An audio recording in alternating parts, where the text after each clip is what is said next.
SBI blue chip fund. सबसे पहले इस फंड के पास्ट रिटर्न पर एक नज़र डालते हैं। इस फंड ने पिछले एक साल में 19% से ज़्यादा का रिटर्न दिया है, 2 सालों में 39% से ज़्यादा का रिटर्न दिया है, 3 सालों में 15% से ज़्यादा का रिटर्न दिया है और 5 सालों में 12% से ज़्यादा का रिटर्न दिया है। वहीं बात करें अगर इस फंड के कैटेगरी रिटर्न की, तो इसने एक साल में 20% से ज़्यादा का रिटर्न दिया है, 2 सालों में 36% से ज़्यादा का रिटर्न दिया है, 3 सालों में 14% से ज़्यादा का रिटर्न दिया है और 5 सालों में 12% से ज़्यादा का रिटर्न दिया है। तो आप देख सकते हैं कि इस फंड ने ज़्यादातर टाइम अपनी कैटेगरी को बीट किया है, तो इस लिहाज से यह एक अच्छा इन्वेस्टमेंट ऑप्शन हो सकता है। यह फ़ंड एक ओपन एंडेड कैटेगरी का फ़ंड है। ओपन एंडेड वह फ़ंड होते हैं जिसमें आप कभी भी इन्वेस्टमेंट कर सकते हैं और कभी भी विड्रॉ कर सकते हैं। इस फंड का बेंचमार्क BSE 100 है और इस फंड के ऊपर जो आपका एग्ज़िट लोड लगता है वह यदि आप एक साल से पहले विड्रॉ करते हैं तो 1% का एग्ज़िट लोड लगता है और अगर आप एक साल के बाद विड्रॉ करेंगे तो आपको किसी भी प्रकार का एग्ज़िट लोड नहीं देना होगा।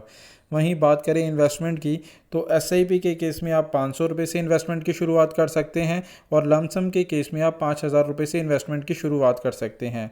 यह फ़ंड 2006 में लॉन्च हुआ था और इस फंड का अभी तक का जो एसेट अंडर मैनेजमेंट है वह है 31,933 करोड़ रुपए का।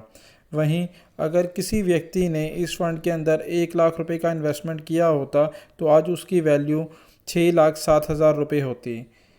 वहीं बात करें इस फंड के एक्सपेंस रेशो की, तो इसका एक्सपेंस रेशो 1.88% का है।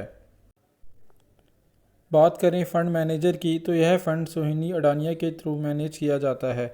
वहीं टॉप 5 सेक्टर एलोकेशन की बात करें तो इसके अंदर बैंक्स प्राइवेट के अंदर 18.40% का इन्वेस्टमेंट है, IT के अंदर 11.73% का इन्वेस्टमेंट है, ऑटो एंड ऑटो अलाइंस के अंदर 11.31% का इन्वेस्टमेंट है, ऑयल एंड गैस के अंदर 6.68% का इन्वेस्टमेंट है और हेल्थ केयर के अंदर 5.90% का इन्वेस्टमेंट है।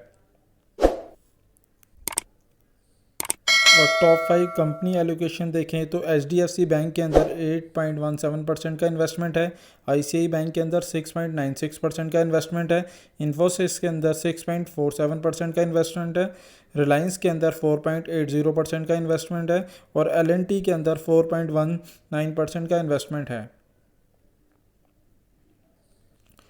बात करें ओवरऑल इन्वेस्टमेंट की, तो इस फंड के अंदर सबसे ज़्यादा लार्ज कैप के अंदर इन्वेस्टमेंट किया गया है क्योंकि यह एक लार्ज कैप कैटेगरी का फ़ंड है। लार्ज कैप के अंदर इसके अंदर 82.70% का इन्वेस्टमेंट है, वहीं मिड कैप के अंदर 13.17% का इन्वेस्टमेंट है और अदर इंस्ट्रूमेंट के अंदर 4.04% का इन्वेस्टमेंट है। तो आप देख सकते हैं यह फ़ंड लार्ज कैप कैटेगरी के अंदर एक अच्छा ऑप्शन हो सकता है इन्वेस्टमेंट के लिए और ये सभी उन निवेशकों के सूटेबल रहेगा जिनका नज़रिया कम से कम 5 से 7 साल का हो, वो ही इस फंड में इन्वेस्टमेंट करें। पर इन्वेस्टमेंट से पहले एक बार आप अपने फाइनेंशियल एडवाइज़र से सलाह ज़रूर ले लें। साथ ही साथ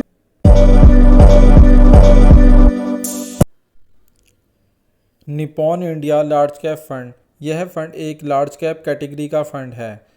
सबसे पहले इसके पास्ट रिटर्न पर एक नज़र डालते हैं। इस फंड ने पिछले एक साल में 28% से ज़्यादा का रिटर्न दिया है, 2 सालों में 50% से ज़्यादा का रिटर्न दिया है, 3 सालों में 13% से ज़्यादा का रिटर्न दिया है और 5 सालों में 13% से ज़्यादा का रिटर्न दिया है। वहीं अगर कैटेगरी वाइज बात करें तो एक साल में 21% से ज़्यादा का रिटर्न दिया है, 2 सालों में 44% से ज़्यादा का रिटर्न दिया है, 3 सालों में 15% से ज़्यादा का रिटर्न दिया है और 5 सालों में 12% से ज़्यादा का रिटर्न दिया है। तो आप देख सकते हैं कि इस फंड ने ज़्यादातर टाइम अपनी कैटेगरी को आउट परफॉर्म किया है। इस लिहाज से यह इन्वेस्टमेंट के लिए एक अच्छा ऑप्शन हो सकता है, बट आपका इन्वेस्टमेंट का नज़रिया लॉन्ग टर्म का होना चाहिए। डिटेल के बारे में, तो यह फ़ंड एक ओपन एंडेड फ़ंड है। ओपन एंडेड फ़ंड वह फ़ंड होते हैं जिसमें आप कभी भी इन्वेस्टमेंट कर सकते हैं और कभी भी विड्रॉ कर सकते हैं। इस फंड का बेंचमार्क BSE 100 है और इस फंड के अंदर जो आपको एग्ज़िट लोड है, यदि आप 7 दिन से पहले विड्रॉ करेंगे तो आपको 1% का एग्ज़िट लोड लगेगा और अगर आप 7 दिन के बाद करेंगे तो किसी भी तरीके का आपको कोई एग्ज़िट लोड नहीं लगेगा। जबकि ज़्यादातर लार्ज कैप इक्विटी फ़ंड के अंदर आपको एक साल से पहले विड्रॉ करने के ऊपर आपको 1% का एग्ज़िट लोड लगता है। वहीं बात करें अगर इसमें इन्वेस्टमेंट की तो SIP और लमसम दोनों ही केस में आप 100 रुपये से इन्वेस्टमेंट की शुरुआत कर सकते हैं। यह फ़ंड 2007 में लॉन्च हुआ था और इस फ़ंड का अभी तक का जो एसेट अंडर मैनेजमेंट है वह है 10,654 करोड़ रुपए का। वहीं बात करें अगर किसी व्यक्ति ने इस फ़ंड के अंदर जब यह लॉन्च हुआ था 1 लाख रुपए का निवेश किया होता तो आज उसके फ़ंड की वैल्यू 5,22,000 रुपये होती। वहीं बात करें इस फ़ंड के एक्सपेंस रेशो की तो इस फ़ंड का एक्सपेंस रेशो 1.9% का है। यह फ़ंड 2 फंड मैनेजर के द्वारा मैनेज किया जाता है। पहले हैं मिस्टर शैलेश राजभान और दूसरे हैं आशुतोष भार्गव। वहीं बात करें टॉप 5 सेक्टर एलोकेशन की तो इसके अंदर बैंक्स प्राइवेट के अंदर 18.3% का इन्वेस्टमेंट है, IT के अंदर 15.40% का इन्वेस्टमेंट है, NBFC में 8.61% का इन्वेस्टमेंट है, ऑयल एंड गैस के अंदर 8.34% का इन्वेस्टमेंट है, बैंक और पब्लिक बैंक्स के अंदर 6.97% का इन्वेस्टमेंट है। कंपनी एलोकेशन देखें तो HDFC बैंक के अंदर 7.76% का इन्वेस्टमेंट है, रिलायंस इंडस्ट्री के अंदर 6.42% का इन्वेस्टमेंट है, ICICI बैंक में 6.41% का इन्वेस्टमेंट है, स्टेट बैंक के अंदर 5.67% का इन्वेस्टमेंट है, CL टेक्नोलॉजी के अंदर 5.53% का इन्वेस्टमेंट है। ओवरऑल इन्वेस्टमेंट की बात करें तो इस फंड में सबसे ज़्यादा लार्ज कैप कैटेगरी के फ़ंड में इन्वेस्टमेंट किया गया है क्योंकि यह एक लार्ज कैप कैटेगरी का फ़ंड है। लार्ज कैप के अंदर इसके अंदर 82.25% का इन्वेस्टमेंट है, वहीं मिड कैप के अंदर 10.26% का इन्वेस्टमेंट है और स्मॉल कैप के अंदर 5.82% का इन्वेस्टमेंट है। तो आप देख सकते हैं यह फ़ंड उन सभी निवेशकों के लिए है जिनका नज़रिया लॉन्ग टर्म इन्वेस्टमेंट का है, जिनका भी नज़रिया कम से कम 7 साल या उससे ऊपर का है, वह इस फ़ंड के अंदर इन्वेस्टमेंट कर सकते हैं। पर इन्वेस्टमेंट से पहले अपने फाइनेंशियल एडवाइज़र से एक बारी सलाह ज़रूर ले लें।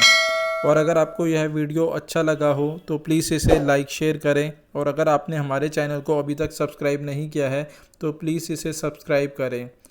और यदि आप इस फ़ंड में या किसी भी और फंड में इन्वेस्टमेंट करना चाहते हैं तो अब आप हमारे मोबाइल ऐप के थ्रू भी इन्वेस्टमेंट कर सकते हैं, जिसका लिंक नीचे डिस्क्रिप्शन में दिया गया है।